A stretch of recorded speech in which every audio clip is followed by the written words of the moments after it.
Ku izina ry'Imana Data na Mwana na Roho Mutagatifu, amina. Gira amahoro ya Kristo muvandimwe.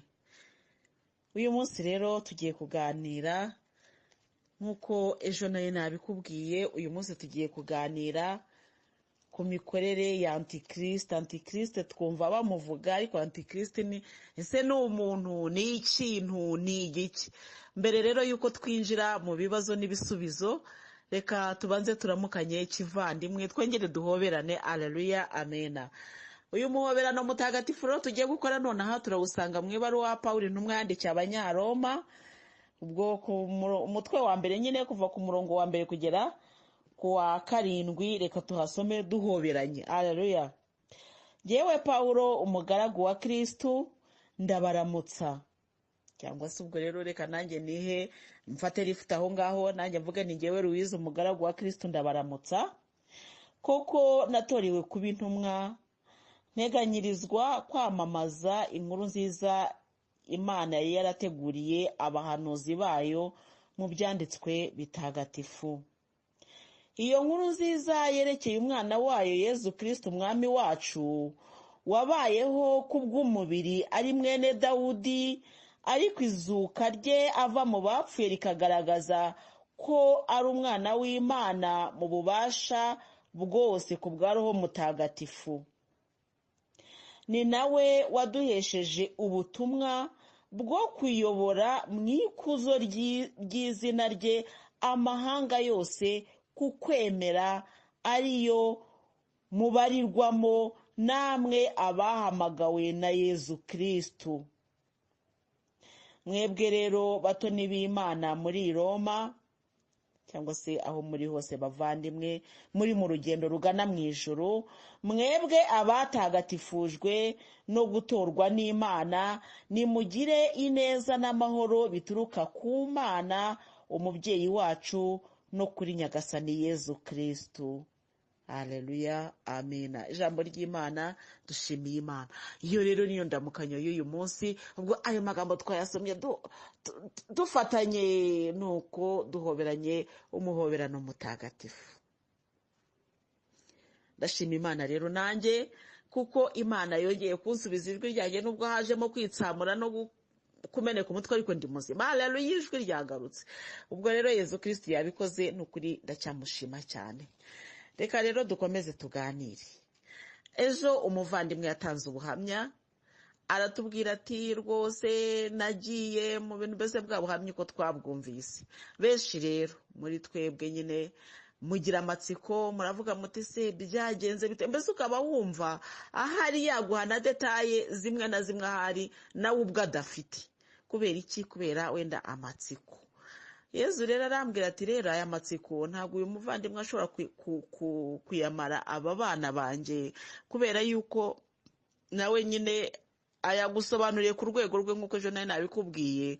Reka rero turebe uko Nyagasani adufasha kubyumva, kandi turabisobanukirwa twese mu izina rya Yezu Kristo.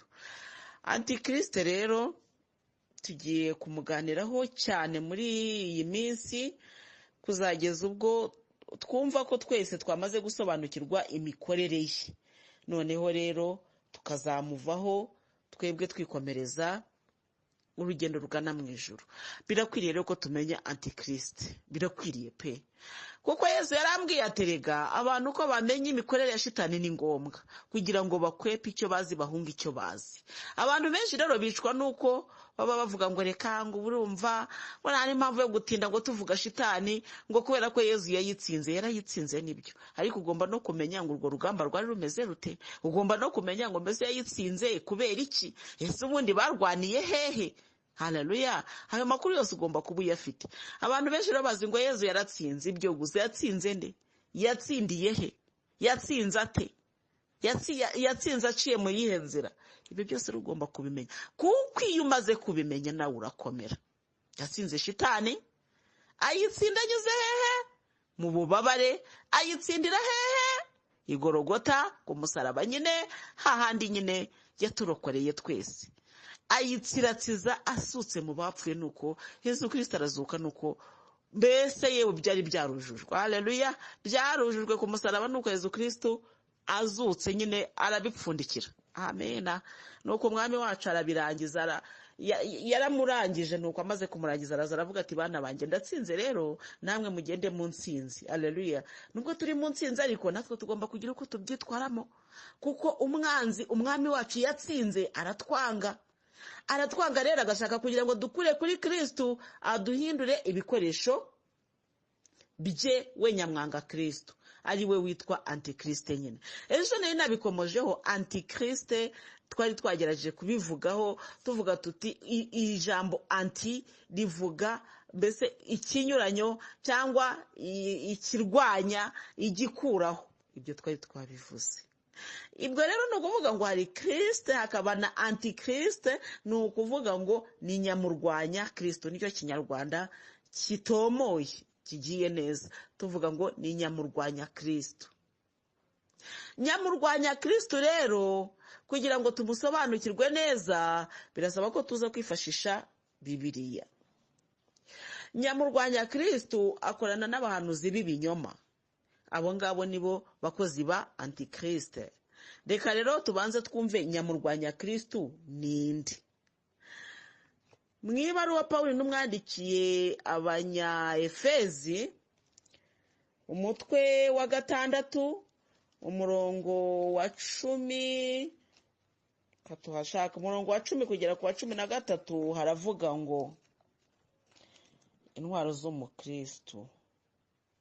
Ahasigaye rero nimugire ubutwari muri Nyagasani, mugire imbaraga ze zibashoboza byose. Nimwambare intwaro zikomoka ku Mana kugira ngo mubashe guhangara imitego ya Sekibi.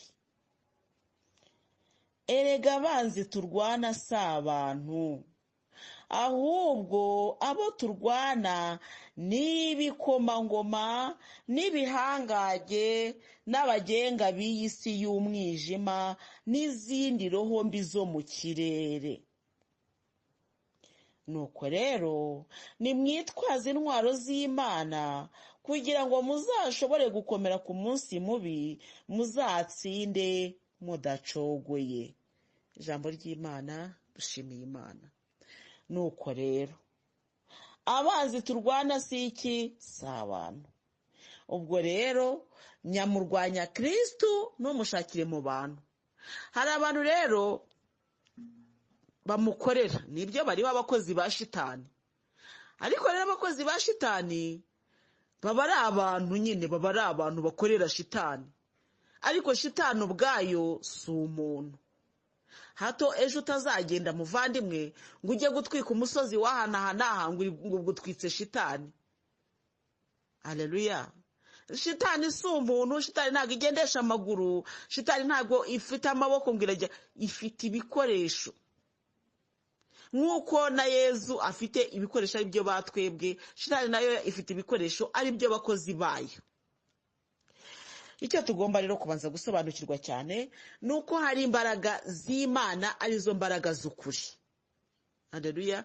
Hakaba n'imbaraga z'umwijima, arizo mbaraga za shitani. Noneho izo mbaraga zisa naho umuntu ari hagati yazo, zisa rero naho zirwanyana. Imbaraga z'umwijima zirwanya iz'urumuri, iz'urumuri zikarwanya iz'umwijima. Ni nacyo Yezu yavuze ati urumuri rwaje mu mwijima ariko umwijima ntiwigeze urwishimira. Kubera iki? Impamvu urumuri rutishimiye, umwijima utishimiye urumuri, nuko urumuri rwari rwaje gushyira ahagaragara ibyo mu mwijima, kandi ibyo mu mwijima nabyo byari bibi. Haleluya. Mu mwijima rero naho ngaho ni kwa Nyakibi. Abagenda mu mwijima, iyo tuvuga ngo umuntu agenda mu mwijima ni ukuvuga ngo aba ari mu kibi. Iyo bavuga bati umuntu agenda mu rumuri cyangwa agendera mu mucyo, ni ukuvuga ngo aba ari mu cyiza. Haleluya. Ibyo turabisobanukirwa kandi.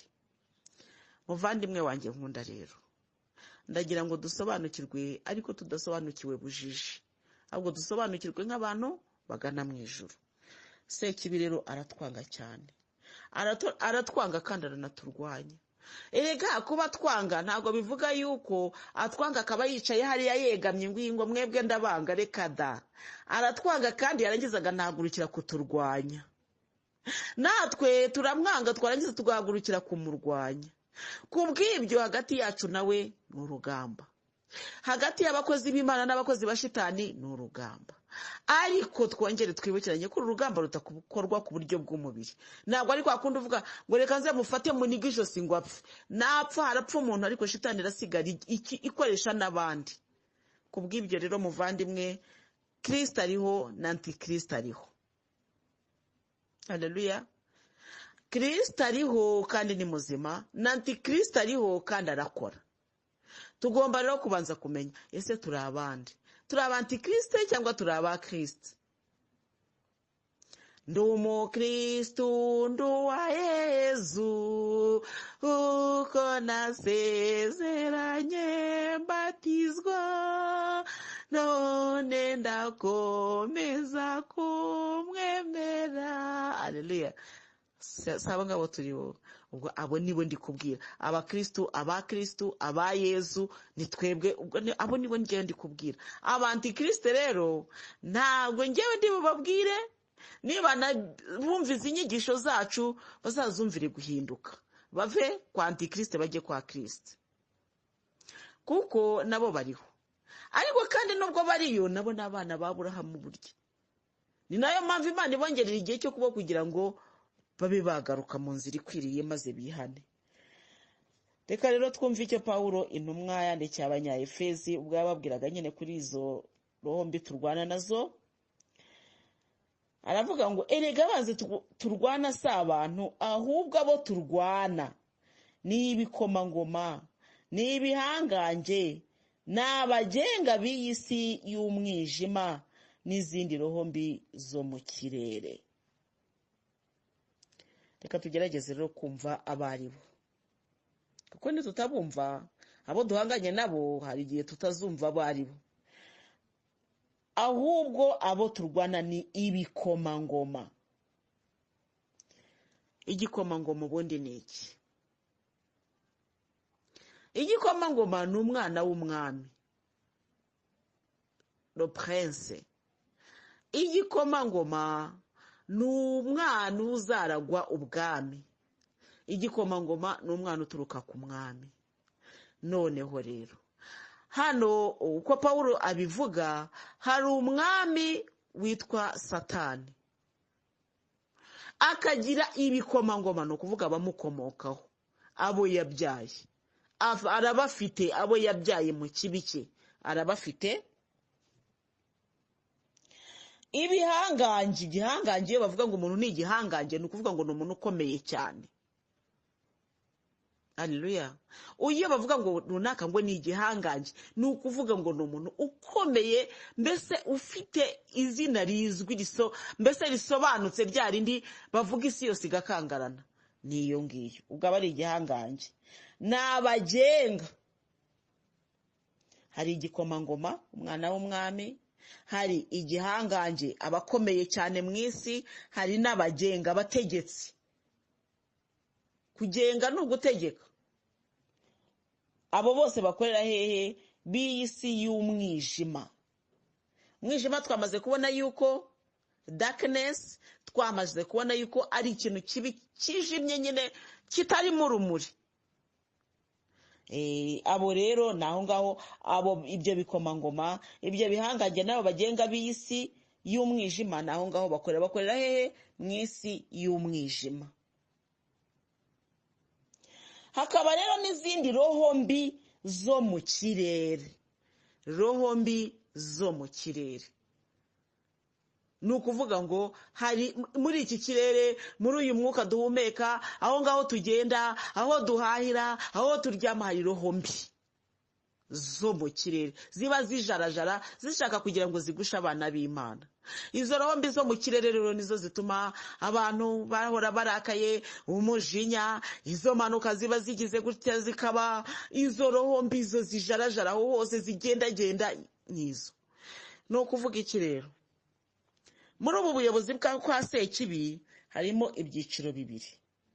Harimo icyiciro cy'ibihangange n'abakomeye, hakabamo n'icyiciro cya roho mbi zijarajara zizengazenguruka aho ngaho mu kirere. abo rero babakomeye ibi bihangange, aba batware b'umwijima, ni ba bandi bahora bicaye ahantu bari gupanga uko bazagusha abana b'Imana. Bagira inama, bagira inteko bateraniramo kugira ngo barebe uko bagusha ubwoko bw'Imana. Barangiza bakohereza izi roho mbi, za zindi zo mu kirere, bakazibwira bati mukaze umurego, noneho ubu dufashe ingamba zimeze gutya kugira ngo turwanye abana b'Imana. Muvandimwe, nizeye kuri kubyumva. Ni ukuvuga iki rero? Ni ukuvuga ngo sekibi cyangwa shitani cyangwa dayimoni ifite ahantu iri, ifite n'abana bayo, ifite n'abagenga, ifite n'abatware, ifite n'ibikomangoma, ibyo ngibyo ikorana nabyo. Ni ukuvuga ngo yifitemo ibikomerezwa. Noneho hakaba n'izo roho mbi zo mu kirere, zihora zijarajara, zihora zikora, mbese zigenda no mu mwuka kugira ngo zigushe abana b'Imana mu cyaha. Birashoboka rero ko waba uri kuvuga utese ubu ngubu ngewe ntizangushije. Ndagira ngo nkubwire ngo izo rombi zo mu kirere nizo za ntambara duhoramo, mvuga nti turwanye kamere. Izo rombi zo mu kirere zigenda zifatira umuntu kuri kamere, zigenda zifatira umuntu kuri bya bindi uri kureba, zigufatira ku bya bindi uri kumva. Niyo mpamvu Nyagasani atubwira ati murinde amatwi yanyu, murinde iminwa yanyu, murinde ingingo zanyu zose kugira ngo zidahura na ya myuka mibi yo mu kirere, kuko irahari. Mu kirere rero ntabwo ari ukuvuga hejuru. Iyo bavuga rero ngo imyuka mibi ngo mu kirere, abantu benshi bavuga ngo burya hejuru niho ziba. Ntabwo ari byo. Mu kirere iyo bavuga ngo umuntu akorera mu kirere, ni ukuvuga ngo umuntu udafatika, utagira aho akorera, utagira aderesi. Iyo rero bavuga ngo izo roho zikorera mu kirere, ntabwo ari ukuvuga ko ari hejuru. Oya, ni ukuvuga ko ziri aho hose dans l'espace, zitagira mbese nta aderesi. Ntabwo ushobora kuvuga ngo ngiyi ngo ahangaha, ngo ngiri ahangaha, ntabwo uyirebesha amaso. Ziri aho ngaho gutyo, ziri aho mbese ahantu hewani, mbese aho ngaho tuzi zigenda aho hose, ariko zidafite aho navuga ngo aho zishinga ibirindiro, zidafite aho wavuga ngo izi ngizi ngo ni ntaho zazo. Aho ngaho mu kirere, iyo bavuga ngo umuntu akorera mu kirere, ubucuruzi bwo mu kirere cyangwa se ibintu mu kirere, ntabwo ari iki kirere indege zigendamo. Iyo bavuga ngo umuntu ngo runaka kwewe ngo ntabwo wamenya haba ngo aba mu kirere, ni ukuvuga ngo nta aderesi ifatika afite, nta hantu wamubariza ngo umubone. Mbese ni umuntu uri aho gutyo uhora agendagenda. Rero n'izi shitani rero, iyo myuka mibi duhanganye nayo ihora igendagendera aho hose, iri mu bikorwa by'ubuzima bwacu bwa buri munsi, iri mu biryo turiye, iri mu magambo tuvuga. Niyo mpamvu wa muvandimwe yatubwiraga ati muritonde, kuko izo roho mbi nta nubwo zigira ibara. Ntabwo wavuga ngo irasangwa n'umukara, ntiwavuga ngo irasa gutya ngo rwose ngo nimura nayo nzahita nyimenya. Oya, ziri aho hose zigenda zishakisha nyine abo zagusha. Hari umuvandimwe wambwiye ati kera naratangira audio rwose nahoranaga uburakari nkumva ndi rwose n'umujinya, kandi n'uyu muvandimwe yaravuze ati icyo gihe zari zimfite nahoranaga ikintu cy'uburakari, umujinya, umushiha, ukumva mbese n'akantu ko kwiyemera, ukumva ari wowe utunze urugo, ukumva bose bagomba kugupfukamira, ukumva utakuvuga neza ahubwo ari ikigoryi, ukumva mbese abantu bose wabashyira hasi. Ibyo ni ibimenyetso by'abantu bafite imyuka mibi. Izo ni zo roho mbi. Uwo ni we antikriste n'abakozi be nuko bareba. Haleluya muvandimwe, aho ngaho ndizera kuri kuhasobanukirwa. Ni ukuvuga iki rero? Ni ukuvuga ngo antikriste n'abakozi be bafite uburyo bakorana, bafite uburyo bakora kugira ngo bagushe ubwoko bw'Imana. Icyo tugomba gukora rero ni ukuba amaso no gusenga kugira ngo tutagwa muri ibyo bintu by'ibishuko byabo by'abadayimoni, kuko baturusha ubwenge pe, baturusha ubwenge. Baramenya bati turabigenza gutya kugira ngo tuyobye aba bantu, kandi bakabikora bigakunda. Ariko kandi twongere twibukiranye ko bikunda kuba kuri ba bandi uwo bise umwana nyagucibwa. Uwo ni we Yezu yavuze ati dawa wo wampaye bose narababungabunze, dore ngaba ndabakuzaniye uretse umwana nyagucibwa. Wowe rero abaho, ariko ntabwo bivuga ko Imana ibitakoze umurimo wayo. Haleluya. erega yuda ajya kugambanira yezu yaramukundaga, yezu yaramwihangani. Yuda yajyaga akora ibintu bibi, yezu akihangana, ariko ategereje avuga ati wenda azihana, ntawamenya. Ariko Imana yemeye ko Yuda amera kuriya kugira ngo itwigishe ko naho waba uri iruhande rwa Yezu ugomba kwitwararika, kuko iyo utari iruhande rwa Yezu cyangwa se iyo utagendanye na Yezu neza, n'ubundi antikristo araza akagukubita ijanja, akakuraha, akagutwara. Noneho rero ubwo tumaze kumenya ko hari Kristo na antikristo, ibyo se tubyumvise. Noneho twamaze kumenya ukuntu antikristo akora, twamaze kumenya ko ari roho mbi zo mu kirere, ari ibyo bikomangoma n'ibihangange n'abagenga b'isi y'umwijima. Isi y'umwijima nayo birakwiriye ko tumenya ngo ni iyihe. Ese n'icyagiye nijoro haba isi yacuza umwijima twagiye kuryama, iyo niyo si y'umwijima? Oya, isi y'umwijima ni isi y'ibyaha. Iyo umuntu ari mu byaha bavuga ko ari mu mwijima, kandi koko iyo abonye urumuri bya byaha arabireka. Iyo Imana igwaye urumuri bya byaho bivamo. Isi y'umwijima rero niyo ngiyo. Ni ukuvuga rero ngo ni abagenga b'isi y'ibyaha, ni abagenga b'isi y'ikibi. Ntabwo ari isi umwijima, ntabwo ari wa wundi tujya tuvuga ngo burije ngo none ngo umwijima wabaye mwije, ntabwo ari uwo nguwo. Haleluya, ndizera kuri kubyumva muvandimwe. Noneho rero ikibazo tugiye gusubiza rero kiravuga ngo ese antikriste akorana nande? Akora ate? Turabanza twibaze ngo akorana nande. Turasanga rero Sekibi akorana n'abashaka kumukorera bose. Ni ukuvuga ngo bashobora kuba ari abagore, bashobora kuba ari abagabo, bashobora kuba ari abana, bashobora kuba ari abakecuru, bashobora kuba ari abasaza, bashobora kuba mbese abantu b'ingeri zose Sekibi agiramo abakozi be. Birashoboka ko ari kuvuga ngo yangwa nta mwana akorera shitani, barayikorera. Mu gihe hashize igihe cyakora nigeze kumva ubuhamya bwaciye kuri radiyo bw'umwana wajyaga yica abandi bana, kandi ari umwana mutoya, ariko rwose ngo abandi bana baza kumusura agatema akica. Byaje kumenyekana abana bo muri karitsiye barashize, kandi yitwa ngo ni umwana ukiri mutoya. Ibyo rero bibaho, niyo mpamvu abantu bakwiriye kujya bitonda cyane, bakagerageza kujya kubera amaso abana babo, mbese niko navuga, kubera yuko iyo urangaye gato Sekibi iramutwara. Erega Sekibi iratwanga kandi iraturwanya. Mu rugamba rero dufite turagomba kwihagararaho kugira ngo Sekibi tumukubite atuve imbere. Haleluya. Birakwiriye rero ko buri wese abyumva uko nguko mbivuze, kandi buri wese akagerageza kubyitwararika. Antikristo rero ntagira abantu b'igitsina runaka akorana nabo, akorana n'abashaka kumukorera gusa. Uriya muvandimwe mu buhamya yaratubwiye ati nta akenshi baba ari abayisilamu, we abo nibo yabonye. Ariko icyo nakubwira nuko antikristo atagira idini. Ashobora no kuba mu barokore, ashobora no kuba mu bayisilamu, ashobora no kuba mu bagatolika, ahantu hose antikristo arakora. Hari umuvandimwe nawe wumvise ubwo buhamya, arampamagara arambwira ati rero nanjye mfite ubuhamya bujya gusa n'ubwo uwo muvandimwe, gusa icyo ndashaka kugira ngo mukosoreho nuko atari mu bayisilamu gusa, no mu barokore barahati. Ngewe hari umupasiteri ambwira nyine uko byagenze. Umupasiteri yaranzengereje kandi yitwa ngo ni pasiteri, afite n'urusengero. Ati n'urwo rusengero ndaruzi rwose, nanagiyeyo. Ariko ibyo yamukoreraga ni ukuvuga ngo byari ibintu bitari byiza, agashaka kugira ngo ajye amurya amafaranga kandi mu buryo bw'amaherere.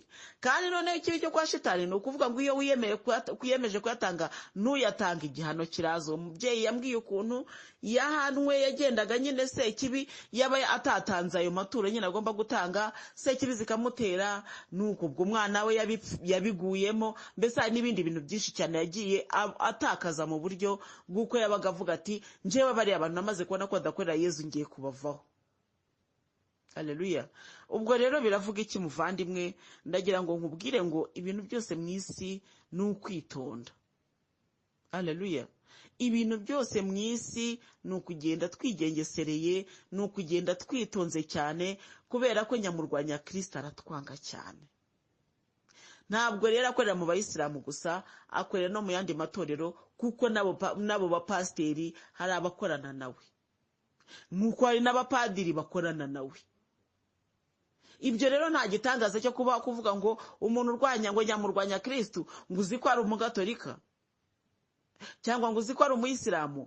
Aho ari hose Sekibi abagerageza kugira ngo arebe ko yakwisha mu bantu kugira ngo agire byinshi yangiza. Niyo mpamvu rero tugomba kuba maso, aleluya, kandi tugakomeza gusenga Imana yo mu ijuru kugira ngo idutabare kandi turengere. Muvandimwe nkunda rero, birashoboka cyane ko nawe wari ufite ikibazo uvuga uti se njyewe ko bambwiye ngo ari dinanaha ngo ubuse nirikorana na shitani. Ndagira ngo nkubwire ngo abakorana na shitani ntabwo bivuga ko urwo rusengero ruba ruvuga ngo rero ngo nimuramye shitani. Reka da, haba hariho insengero z'abantu bavuga ngo muramye Yezu kandi bakavuga Yezu, ariko mu by'ukuri mo imbere bazi neza ko atari Yezu bakorera, bo baba babizi. Niyo mpamvu rero Nyagasani adashobora kwemera ko ugwa mu ruzi urwita ikiziba. Ni ukuri Nyagasani yabona uri kugenda ugana aho hantu arakugarura, cyangwa se afite uburyo bwinshi akora, ariko ntiyemera yuko ugwa aho hantu. Haleluya, amina. Nyamurwanya Kristo rero tumaze kubona ko atari umugore akaba atari umugabo, tumaze no kumenya ko ava mu matorero yose ashoboka. Aho Kristo ari, nyamurwanya Kristo nawe ahagurukira kumurwanya.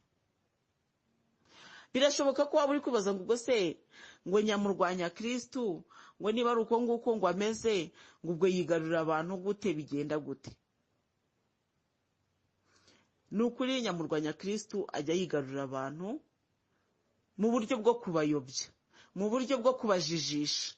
Mbese nyamurwanya Kristo arajijisha.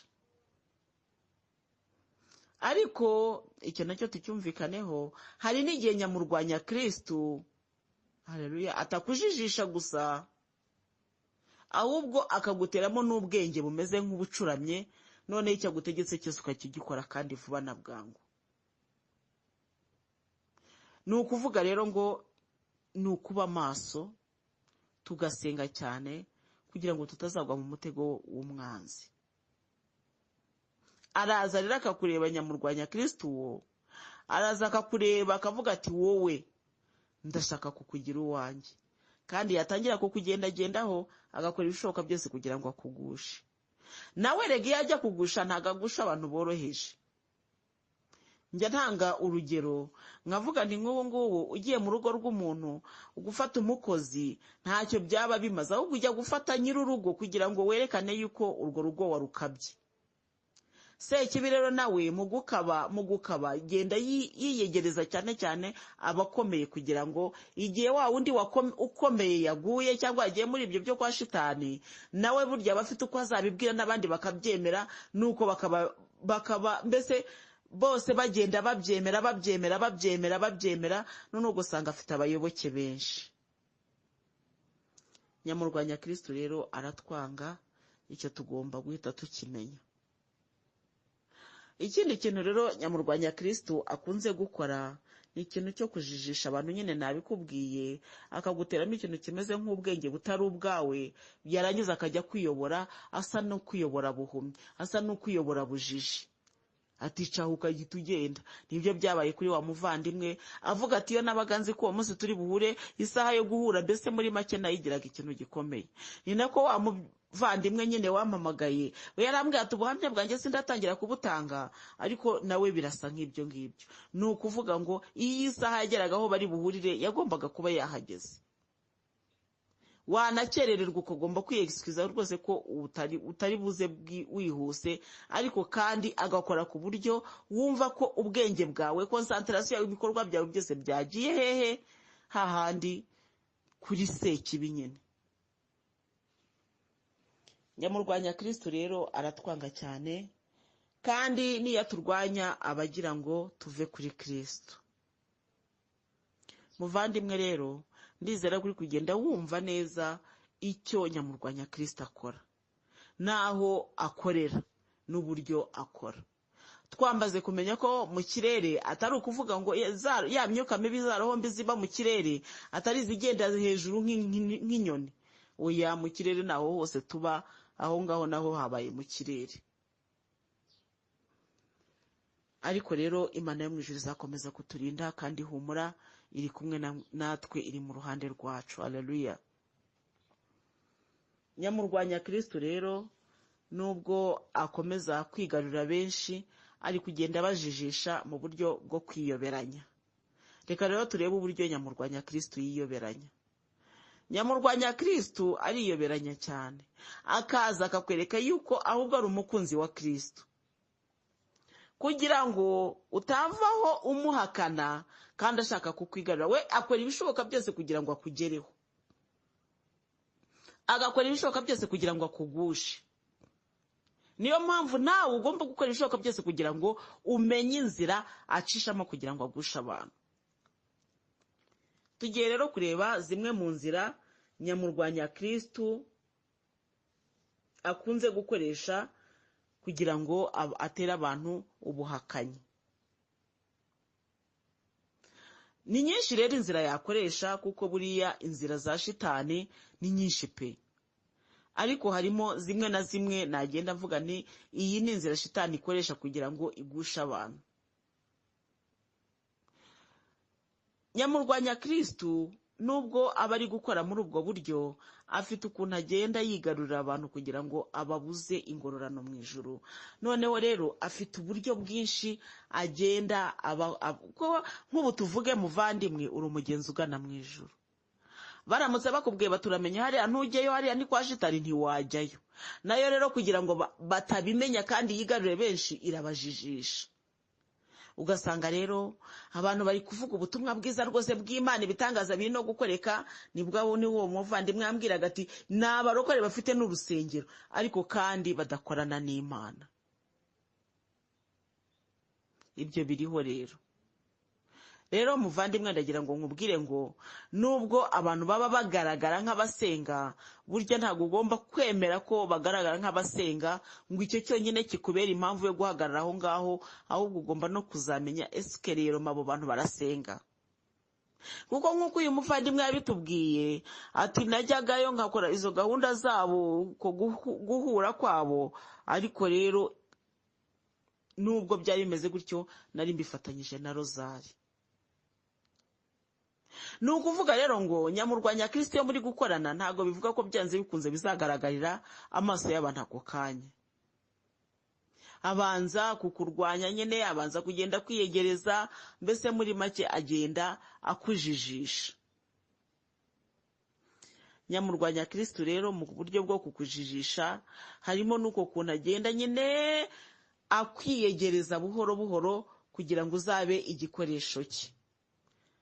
Muvandimwe rero, ndizera yuko urimo kubyumva.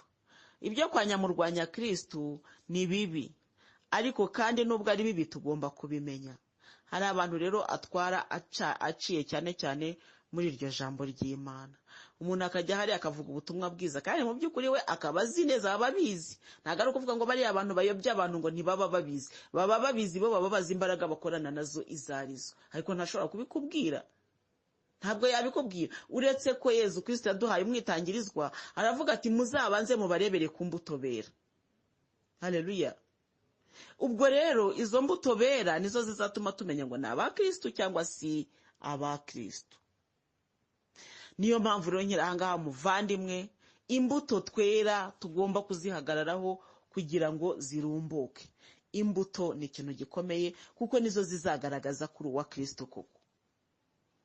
Nyamurwanya Kristo ajya akoresha abakozi be, ariko akabaha kwishushanya natwe, akabaha kwishushisha natwe kugira ngo tutavaho tubavumbura tukabahunga. Umuntu akajyaho ibitangaza akabikora rwose, agasengera abantu. Hari abapasiteri benshi hano muri Kigali nzi bavuga ko bakorana n'imyuka mibi, cyakora ntawe ndahagararaho yagiyeyo, kuko ngewe njya mbwira Yezu Kristo numva ibyo ntigeze nkorera sinzashaka no kumenya uko bikora. Ni akazi kabo. Ngewe Yezu yarambwiye ati ntabwo ari wowe ushinzwe urubanza rwabo, bihorere bakomeze batibita abapfu. Kutibita abapfu urumva icyo ari cyo, ni ukusamba. Ni ukuvuga rero ngo hari igihe umuntu abeshya ngo ari kugarura abantu, ngo yingo abantu ngo nibagane kuri Kristo, kandi mu by'ukuri ari kugira ngo yirongere indonyi. reka rero tugerageze turebe abo banyamurwanya Kristo kandi bari mu ijambo ry'Imana, icya mbere cyo wababoneraho ni ikihe? Nyamurwanya Kristo uri mu ijambo ry'Imana, ikintu cya mbere uzamumenyeraho ni ugushaka indonke. Icyo nicyo kintu cya mbere, kuko n'abo bavandimwe bose barakubwira bati yaratubwiraga ngo nimutange ibitambo, nimuzane amafaranga, nimugire gute. Indonke rero nta kindi, ni amafaranga. Amafaranga rero ntabwo ari ukuvuga wenda ko uramutse ushatse gufasha ubutumwa utabufasha, oya. Ariko kandi ubwo butumwa iyo buje buvuga ngo mbere yuko ngira icyo nkubwira ishyura, ubu uzahita uhagarara.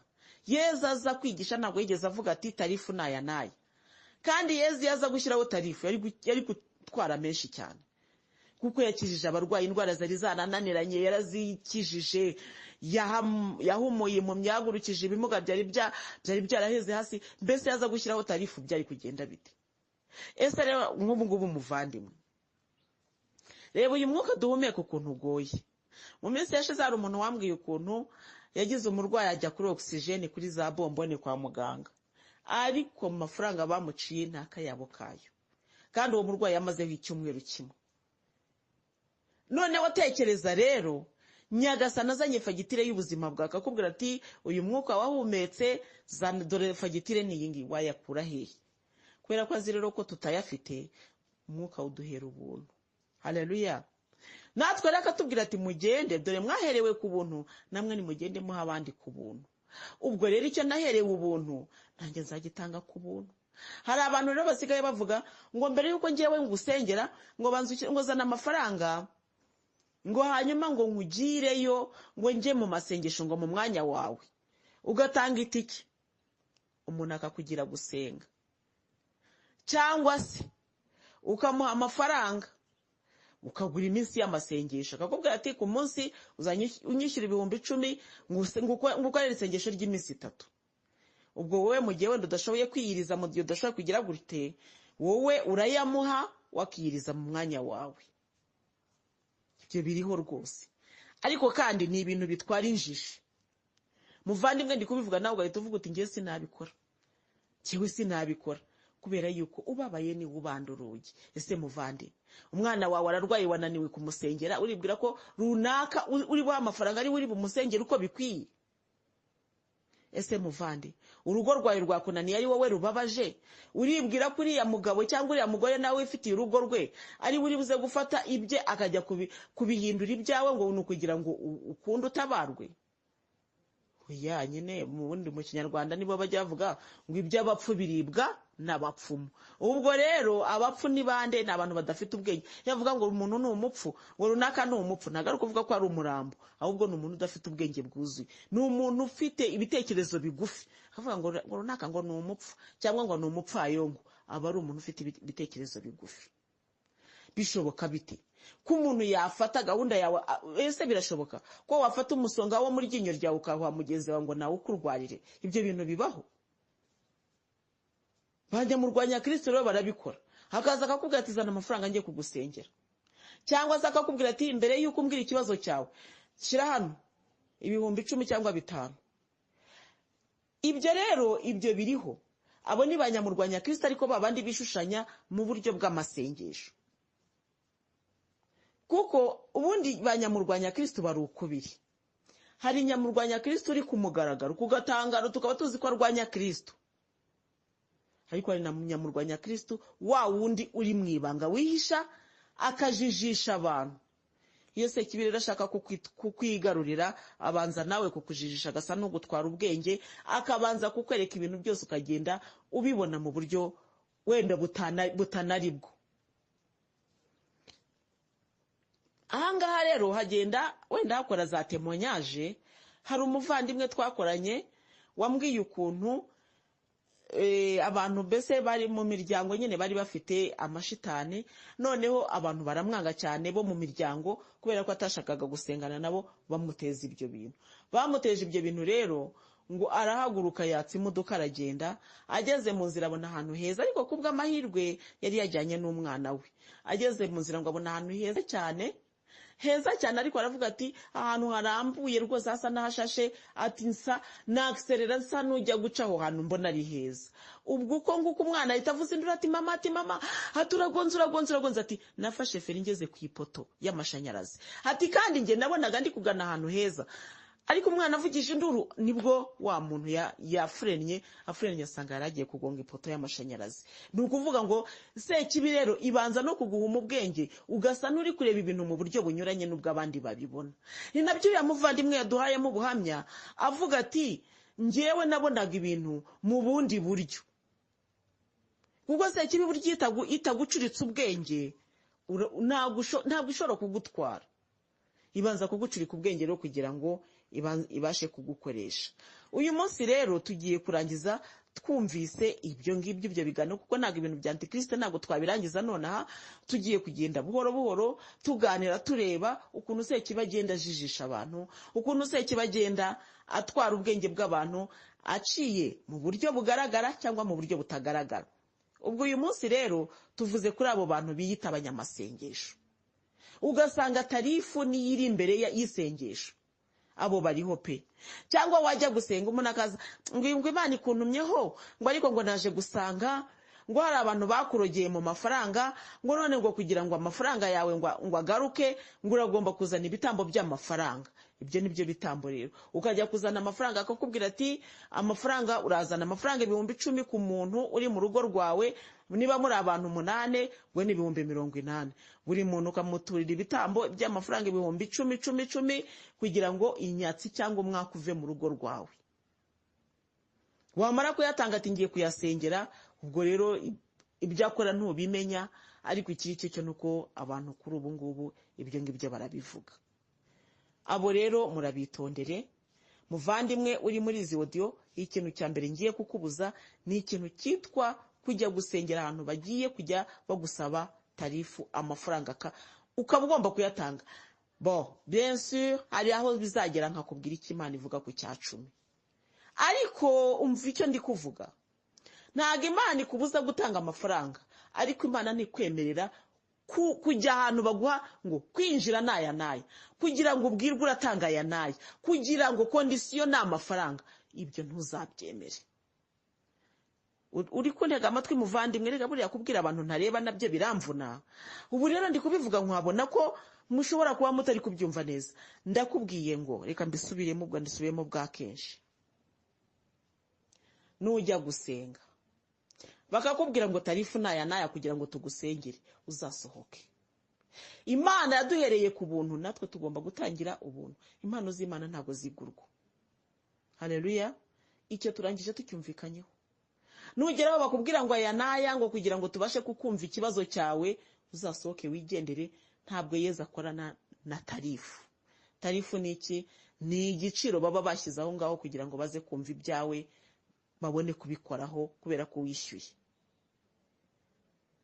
Imana rero duhe kubyumva neza, duhe kujijuka uko bikwiye, kandi buri wese agerageze kwisubiraho mu byo yakoraga, cyane cyane muri ubwo buryo.